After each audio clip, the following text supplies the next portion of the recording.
Hey guys, Alyssa here. I'm jumping in today to chat with you about probiotics. We're going to talk about probiotics today because a couple of you guys were jumping in the group. I've been seeing some great questions, also some misinformation being spread around. I'm just going to come in here and clear the air and make sure that you guys are on the right track and not being misled by random information on the internet. Does that sound fair? So, first of all, Livia asked a really awesome question in the group, and she said, can someone recommend a good probiotic? And so I'm jumping in here to help give you guys the rundown on probiotics. And I've also seen some people posting, there was an article about appendix, and you know, when I see blanket statements that everyone should be taking a probiotic, that's not always the case, and that might come as a surprise to you, but I want to help you guys understand probiotics a little bit better today, and then how to know how to pick a probiotic, and also if you should be even taking one. And spoiler alert, the answer is not always yes. You shouldn't always be taking a probiotic. That's not the right thing for all people. And while probiotics are really important for our health, not everyone is able to take a probiotic. And so we're going to unpack this a little bit today. So very first thing, let's talk about probiotics in general. First of all, Livia, great question. We can't answer recommending a good probiotic. There's a lot of great probiotics out there, but there's no one probiotic that is the be all end all. Something that you have to understand about bacteria in our body, guys, is that we have over 1,000 different strains of bacteria.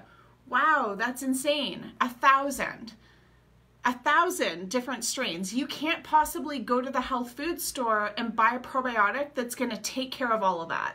Okay? So when someone tries to tell you that there's one particular probiotic that is the best probiotic out there, run for the hills, because they don't know what the fuck they're talking about. Okay? Now, here's the thing. Probiotics, not only do we have 1,000 different strains in our body, you have 10 to 100 trillion bacteria in your body. You're actually made up of more bacteria than you are cells. And so, yes, probiotics are really important, and it's why everyone's talking about probiotics and they think they need to go run out and buy a probiotic, but that's not always the right thing to do. And in some cases, a probiotic can make someone feel worse, which I'm going to explain in just a hot second. But before we get there, I want you guys to understand when you're going to pick a probiotic, how to tell the difference, right? And I know part of the reason why you guys ask this question is because you go to the health food store and it's like a wall of trillions and trillions, literally trillions of bacteria in all these tiny little boxes. And you're like, why is that one $5 and that one $100? You're thinking like, it can't possibly be worth $100, so I'm gonna go for like the $10 one, right? You're like, I'm not gonna be cheap, but I'm not buying the $100 one. Does that even matter? Do the prices, like, what are you buying? Is it the name that you're buying or what's in that box? I want you guys to understand. So when it comes to probiotics, not all probiotic supplements are the same. As I said, there's 1,000 different strains of bacteria in your body, and so when you go shopping for a probiotic, in those boxes are different types of strains, and every single strain has a different personality and will bring you different benefits. And so when you ask for like what would be a good probiotic for your body, it's like asking me to read your DNA without me seeing your DNA. I can't answer that question until you get testing, until I'm able to see those test results. And so in the meantime, it's guessing. Right? Now, I can give you some guidelines of how to generally know what direction you need to go, but we can't tell you because I don't know without working with you closely. Okay? So, here's the thing. In those boxes, bunch of different strains, but also different strengths. So if you're looking at a probiotic box that's like, I don't know, $5 to $15, you're probably getting only a couple of different strains, like maybe 1 to 3, maybe 4 strains of bacteria, and there's probably a very small amount, like maybe 5 million or maybe 1 billion, but it'll be such a tiny amount. Okay, so that's why it's 15 bucks. When you look at $100 box, right? $100 probiotic. You want to know what's in that badass? That guy is going to be loaded. It's probably going to have about 16 to 18 strains of bacteria, and there's probably going to be about like 90 billion or 50 to 90 billion bacteria. Much, much more than your like 5 million or like 1 billion. So you're getting like 9 times the strength of bacteria compared to your $15 one. Okay, so price matters. You get what you pay for. And you don't always need the $100 probiotic. So don't feel like you need to go run out and buy the really expensive one. Again, you need to understand what's in the boxes. So let's take a look at, when you look at these boxes, what the hell what does it mean? Because like it's like gibberish. Like Lactobacillus acidophilus is one of the most common strains not everyone, most people are familiar with. And there's lots of others too, like Bifidobacterium breve, there's Reuteri, there's all these different strains of bacteria, and you're probably looking at them and you're thinking, what the fuck do they mean, right? Here's the thing, we're not going into like microbiology today. I'm gonna keep it real simple. There's 2 different groups you need to understand. Think of them like hanging out under an umbrella group, okay? So your first umbrella over here is your Lactobacillus strains.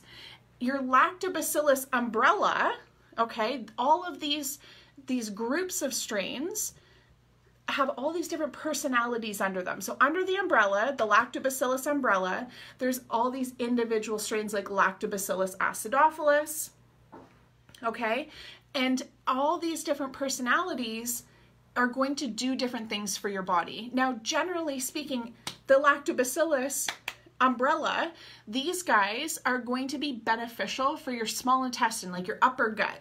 If you're getting like bloating, if you're getting like that upper discomfort, that's where those strains are going to be really beneficial for you. On the flip side, umbrella number 2, Bifidobacterium. These guys, again, Bifidobacterium strains have all these little personalities under the umbrella, like Bifidobacterium bifidum, Bifidobacterium breve. The names don't really matter at this point for you, okay? Because again, you don't need to be a microbiologist, all right? We're just understanding Bifidobacterium. Think of B for bum. These guys help your bum, all right? If you've got diarrhea or constipation, if there's stuff like that going on, then you need Bifidobacterium strains, okay? So when you go to the health food store and you're overwhelmed like deer in headlights looking at the trillions of bacteria that are in these boxes, I want you to look at all the Lactobacillus strains, right? And think, yes, that's helping my small intestine, it's helping my upper tummy, right? So gas and bloating from eating. And then I want you to look at the Bifidobacterium strains and be like, yes, Alyssa said B for bum, those help my butt. If I've got diarrhea and constipation, I need the Bifidobacterium strains. Here's the thing, guys. There's a very good chance you need both. If you're watching this and you're hanging out with me, there's a very good chance you need both. And so when you look at these probiotics in the stores, in health food stores, you'll find a lot of them have a little bit of both. And that's cool, that's totally fine. Some of them though will be higher in Lactobacillus strains, so you gotta kind of get a total up roughly how many bacteria are Lactobacillus and how many Bifidobacterium, just rough amount. You don't need to get like calculator out. You just want to see like, do I have more Bifidobacterium strains in this guy or more Lactobacillus? Okay, and then choose accordingly. All right, that's about as specific as we can get without doing testing. All right, now here's the other thing you need to understand is not all probiotics are necessary for you. Okay, and probiotics are so incredibly important. They help to break down your foods, they support your immune system, they help your mood, so you're not a cranky pants, right?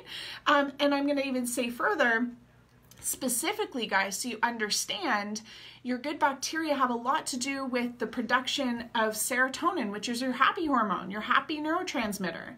So if you're sitting at home watching this and you struggle with anxiety and depression, then we got to also support your gut for that reason. Now, I'm not saying that your gut is the sole reason why you're struggling with anxiety and depression. I'm just saying it ain't helping. Okay. Now, again, immune system, digestive system, those good bacteria will also be really important for your hormones. They have a lot to do with your hormone production. So that's a piece of that. Okay. But there's certain times where probiotics are going to make you feel like a bag of shit. Now, let me just maybe rephrase. Probiotics themselves are not the problem. They themselves aren't going to make you feel like crap, but it's the bad bacteria that you might have going on that can make some individuals feel worse when they take a probiotic. That's not to mean you should not be scared of probiotics. Again, probiotics are not the problem. Remember, you have 10 to 100 trillion bacteria in your gut. In your body, I should say, not just your gut. So probiotics are not bad for you themselves. It's that sometimes it's not the right timing for an individual. So if you've ever taken a probiotic and you felt worse, let that be a sign that don't be scared of the probiotics. Don't do it. It's like blaming the food. Don't blame the food. It's not the food. Okay, it's not the probiotic. It's the fact that you very likely have an overgrowth of bad bacteria. And imagine it this way. You go drive into this new town, you're like, beautiful town, and these bad guys have taken over. The bad guys have taken over. And then so you're like, I'm gonna fix this. I'm gonna bring in a bunch of the good guys. I'm gonna call up all the good troops and have them come deal with these bad guys. And so you bring in a bunch of the good troops, the good bacteria. Well, guess what's gonna happen? It's going to be World War I inside your gut, right? Because the bad guys, they're not going to go easily. They're not going to be like, oh, okay, you want us to leave? See you later. No, they've been living in there. You've been feeding them rent-free. It's cozy and warm. They're like, this is fantastic. I'm not leaving. And so if you want me to leave, you're going to have to kick me out, right? So when you take a probiotic, if you have an overgrowth of bad bacteria, this is most common with SIBO specifically, small intestinal bacterial overgrowth. If you get that reaction, just pause the probiotic and know that you've got to deal with those bacteria first. Okay, so probiotics are important for you.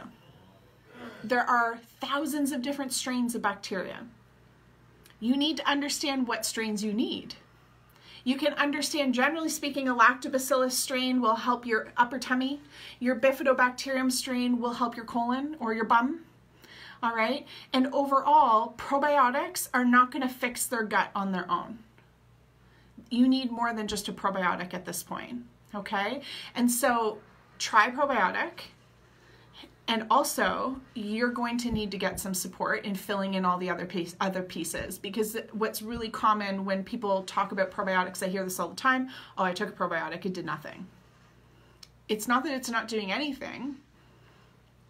It's that you can put good bacteria in, but if you still have an overgrowth of bad bacteria, if you're not breaking your foods down properly, if you have leaky gut, chronic inflammation, motility issues, if all these other things are still going on, you're going to feel like a hot dang mess, right?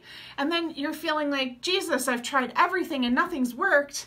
You've tried a lot of things, but there's some missing pieces. So guys, I hope this has been super helpful. Probiotics, again, great thing, not the be all end all. And not always the right time, like right now, it doesn't mean you need them right this second. You need to understand what's going on in your gut so that you can implement the right probiotic at the right time. All right, guys? Okay, bye.